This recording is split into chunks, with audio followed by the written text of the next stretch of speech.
Greetings smartwatch fans! Ito, babalikan ulit natin ang Huawei Watch A1000. At sa video na ito, papakita natin sa inyo kung paano nga ba i-set up ito sa ating Android smartphone.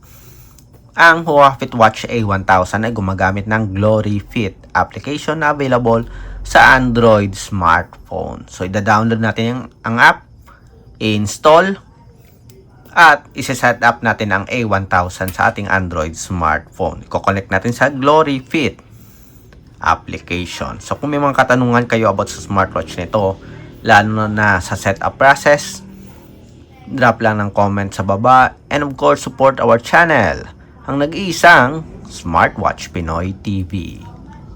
Okay, so start tayo. Try na natin i-download ang Glory Fit app sa ating Android smartphone at i-set up ang smartwatch na Huawei Watch A1000. So, punta tayo sa Google Play Store.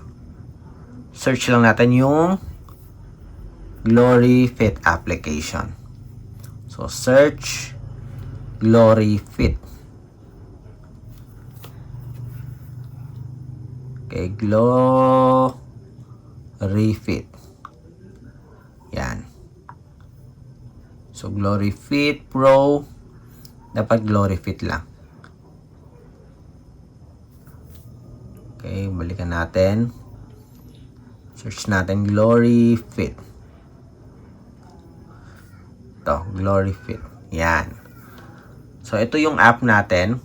So, 10 million plus downloads. Popular din sa mga affordable smartwatches. So, tap on Install. So, wait lang natin na makomplete yung installation. After this, automatic yan mag-install. After ng download, automatic mag-install sa ating Android smartphone. So, hintayin lang natin na makomplete. Yan. Mabilis lang naman yung pag-download. Installing.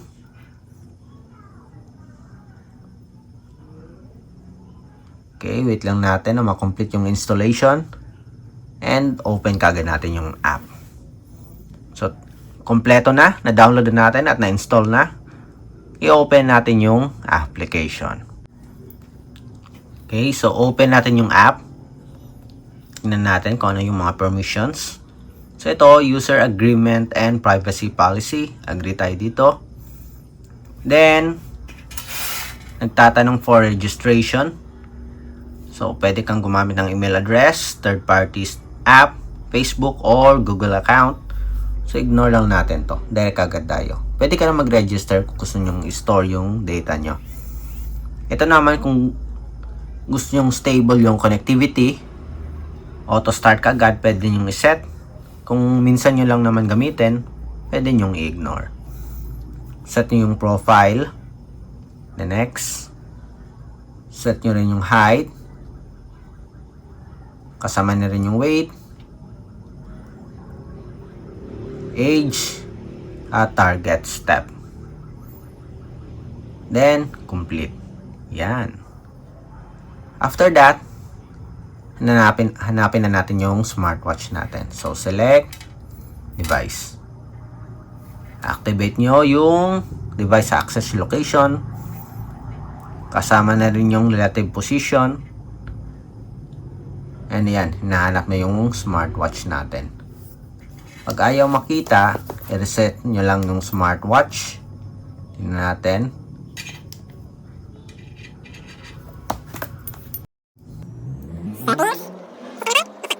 Search, ayun. Okay, napapansin nyo, lumabas yung smartwatch natin. So, pick lang natin yung English.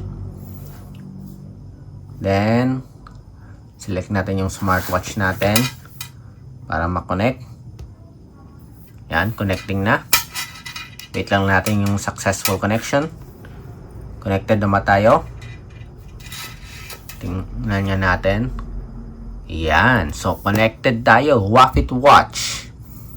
Okay. A1000. Okay, tingnan natin.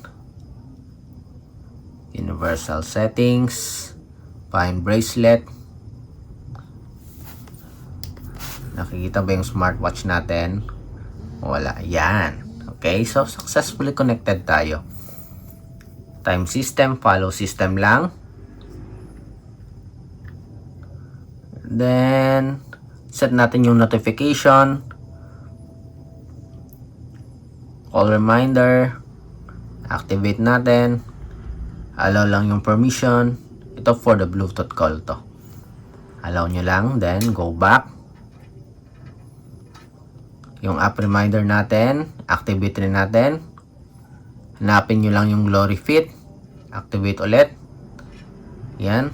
Then, go back. Ayan. So, Messenger, Instagram, Facebook, at iba pa. Ayan. X, Pinterest. Go back tayo. Add din tayo ng phone numbers. Bukan niya natin. Enable Bluetooth call. Sync watch. Open natin. Add natin si Kaloy. Ayan. Import. Ayan. Okay. Finish. Sync. Medyo may problema lang yung screen natin. Napapansin nyo, crack na.